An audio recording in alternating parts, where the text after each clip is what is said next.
Hey y'all, welcome back to my channel. And in today's video, I'm just gonna have a sit down chit chat with you all about my experience thus far in motherhood.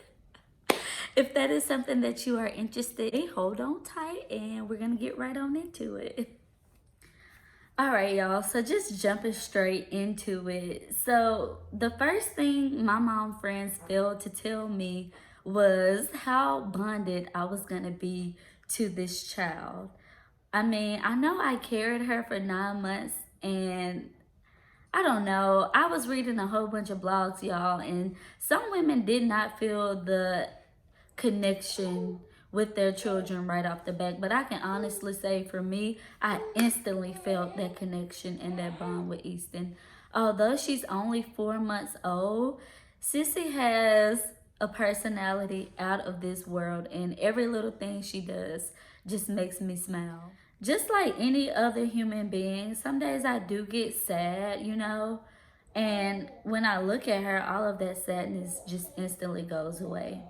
I truly feel like my purpose in life is to be her mom. Like, it's the best feeling in the world, y'all. I'm not wishing pregnancy on anyone. I'm not encouraging anyone to go out and have a baby because your life is going to be so much better. No, that's not what I'm doing. I'm just speaking on my experience and how great it is so far to be a mommy for me specifically.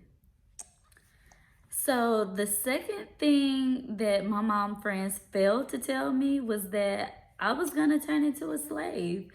I am Easton's slave. Like, everything I do revolves around Easton. Like, myself is not first anymore. I don't have the luxury of taking care of myself first anymore. Like, I instantly have to put her needs above mine. And with that being said, y'all, my child bullies me. Okay, I can't tell y'all how many times a day I say, Easton, don't pull mommy's hair. Easton, leave mommy's glasses alone. Like, she's in a stage to where she wants to grab on everything. And it's fun. No. Also, they didn't tell me, no one told me that I was gonna have to change 1,000,000 diapers a day. I go through a pack of diapers with my child at least every 2 weeks. And also, she is growing so much. So one day we open up a size 2 pack of diapers. The next day we need a size 3. Like, she is getting so big, and I'm like, where's the time going? The third thing is alone time. What is alone time? Like, who has alone time? Like, if you have alone time, comment down below and tell me what you do in your alone time. Like, help me remember what alone time is, because since becoming a mom, like, I have no alone time. Showers are a luxury. This is TMI, but literally, y'all, showers are a luxury. I shower when she's asleep. And if she's not asleep, she's in the bathroom with me, sitting in her bumbo, just staring at me. And God forbid I'm in the shower for too long. She sets it off. She cuts up like, Mom, come on, get out. Like, I want your attention. It's like, I don't know, y'all. It's absolutely crazy. Like, I had no idea that was gonna be a part of motherhood, not being able to take showers for 15-20 minutes how I normally would. A lot of people suggest that you sleep while your child sleeps, but for me, it's impossible. For those who do not know, I am a stay-at-home mom, and I'm going to speak about mom guilt a little bit later, but just the lack of being productive, it comes into play whenever the house is a mess. There are 10 bottles that needs to be washed, clothes that need to be washed. I need to shower. I need to brush my teeth. And I feel like if I sleep, I won't get to do those things. Like, my house would be a mess. All right, y'all. So the fourth thing. So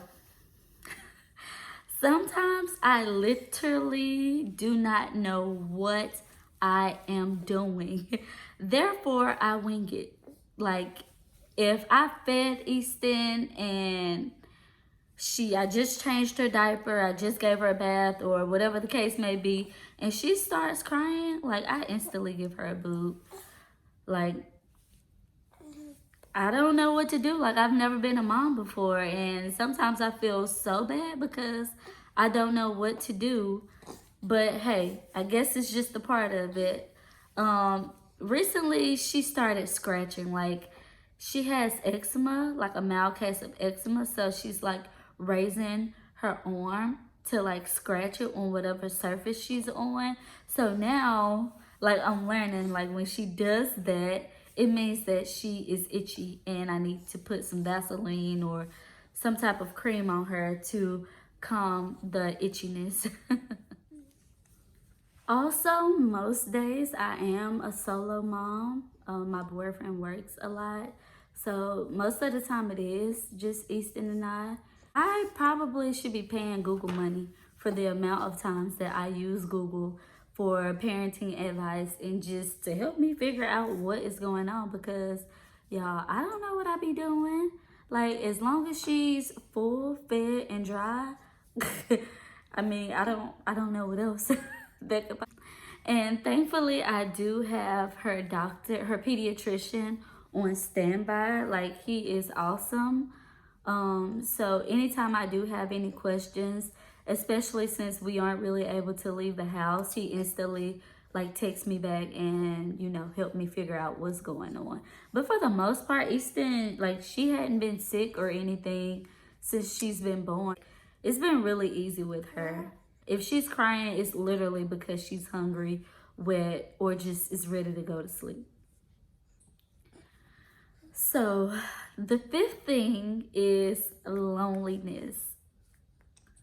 So nobody told me how lonely mom life could be. Like, most days I am a solo mom, and the days are drawn out really long. So sometimes it's just like, okay, what's there to do? I can't get out of the house as much as I would like to. So, that has kind of gotten to me a little bit. Not being able to go to Target 3 times a week with Easton definitely has its cons.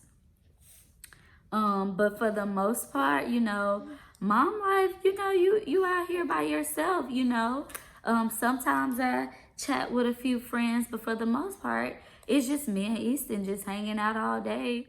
So the sixth thing that no one told me about was parental separation anxiety. Like, no one told me that that was a thing. Actually, I didn't find out about it until I was looking on one of my apps, my baby apps, and an article came up about it. And as I was reading the checklist, I was like, oh my God, like, I think I may suffer from this. And parental separation anxiety is basically not being able to concentrate without your child being around. Sometimes whenever I'm out without Easton, which is very rare, I like bounce. And I'm like, why am I bouncing? Like, I don't have my child. Like, and it's me just being like super anxious to get back to her. Like, when I'm not around her, I'm constantly thinking like, well, what if she's crying? What is something wrong with her? Like, what if she's wet? And just things that I honestly shouldn't worry about if another grown up who is capable of taking care of her without me for 10 minutes. And honestly, y'all, I haven't left Easton alone with it. For me, I just hadn't gotten to the point where I feel comfortable leaving her alone with anybody. And it's not anything personal. Like I said, it's more of a thing with me. It's like, I don't want to be away from her. Like, I don't want to miss anything. Like, I want to make sure that she is well taken care of. So yeah, parental separation anxiety, it's real, y'all. Like, it's like really real. And I don't know, like, I feel bad. So, why did nobody tell me how mentally, physically, emotionally draining breastfeeding was? So let's not get it twisted, guys. I absolutely love breastfeeding. When I see that milk form into those bottles from me pumping, I feel like a champion. Like, it's the best feeling in the world. I love breastfeeding. Whenever Easton is feeding for me and she falls asleep and she has a little milk dripping from her face, y'all moms, y'all know what I'm talking about. Like, I instantly feel just so great about myself to be able to feed my baby and give her all of the nutrients she needs is just a blessing to me. However, y'all, pumping hurts. The constant sucking hurts. Early on, I would say early on, my nipples did bleed. They did crack a lot. But you know, for almost 5 months in, like that doesn't happen anymore. But you know, my nipples are always sore. Like, I don't like anything to rub against my nipples. Like, when the water hits my nipples in the shower, it stings and I'm just like, ah. TMI, but y'all get what I'm saying. Like, if y'all have breastfed before, and if y'all plan to breastfeed, y'all are gonna know real soon what I'm talking about. All right, so the eighth thing that no one told me was how motivated I was gonna feel after becoming a mother. A lot of people do not know, but right after college, I began my career as a social worker, but it was just too much for me, y'all. Early on, I kind of knew that it wasn't for me, but I had already committed to it and I was just giving it a try. So therefore, you know, I just stuck with it. Well, around 7 months in, I found out that I was pregnant, and due to the stress levels of the job, I decided to end my career as a social worker. And that's another story for another day. So being a mom, y'all, it is gonna motivate you to want to do more. It's gonna motivate you to want more out of life. Okay, so number 9. Y'all, before I became a mom, like, I would not change any child's diaper. Like, and if that child threw up on me, I would hand them off to their parent. Well, let me tell you how God has humbled me. So, no one ever talks about the amount of bodily fluid that you will come into contact with. Like, my child has done number 1, number 2, number 3, and number 4 on me. And guess what, y'all? It doesn't bother me at all. What a coincidence. So every day, whenever it's time for Easton to wake up for the day, I will usually wipe her down really good, wash her face, wash her hands, and just get her dressed for the day, basically. As soon as I feed her, you know, I'll read her story, or we'll watch a movie or some nursery rhymes or something.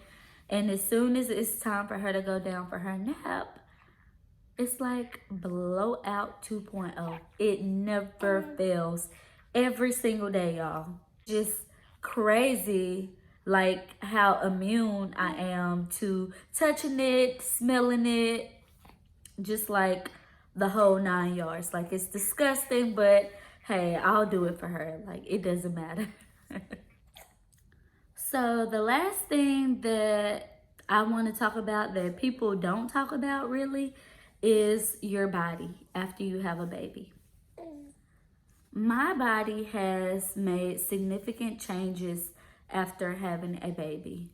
Before, I could do my hair, do my makeup, put on an outfit, and just walk in the room and feel like Beyonce. But after having a baby, like, it's just kind of slightly sort of different. I'm not saying that I am not confident or that I do have low self-esteem, because that's not the case. However, after having a baby, like your body just changes and it's just a part of life. I think as women, we oftentimes have these notions in our brain that after we have a baby, like we're gonna snap back instantly and, you know, we're gonna have abs 2 weeks after having a baby. And that's just not the case. At least it's not the case for me. I'm pretty sure if I put in the work and, you know, worked out 3 times a week, eat really clean, then maybe my body could get back to the way that it once was before. But honestly, I just don't have that type of time anymore. And honestly, I eat when I can, what I can, because having a baby, I don't know. For me, like, it's just hard and it's just different. So for all of the mamas out there, I say all that to say, don't beat yourself up because your body isn't the way it once was. And don't feel bad. Like, don't compare yourself to anyone else, because if you do, like, that's just only gonna hurt you more, and that's not fair to you because your body made a beautiful baby. A blessing from God came from you. It is important that we take time out for self-care, just to make sure that we don't get to a dark place about body image. I know being on social media, you know, comparing yourselves to other women, and it just can be hard and weird. So for me, I am going to try to get back in the groove of working out, try to start back walking and potentially running once I build up the tolerance to do so, just so that, you know, I can get back in shape a little bit, and just so that, you know, I am happy with myself, because at the end of the day, if you aren't happy with your body, like, no one else will be, because it's going to show all over you. And it's important that us mamas are confident in the body that God has blessed us with. It's just important that we find new ways to embrace it. All right, y'all, that is all I have for this video today. If you like this video, please be sure to like, comment, and please don't forget to subscribe and hit the bell notification so that you'll be notified whenever I post another video. And thank you all for watching. Bye.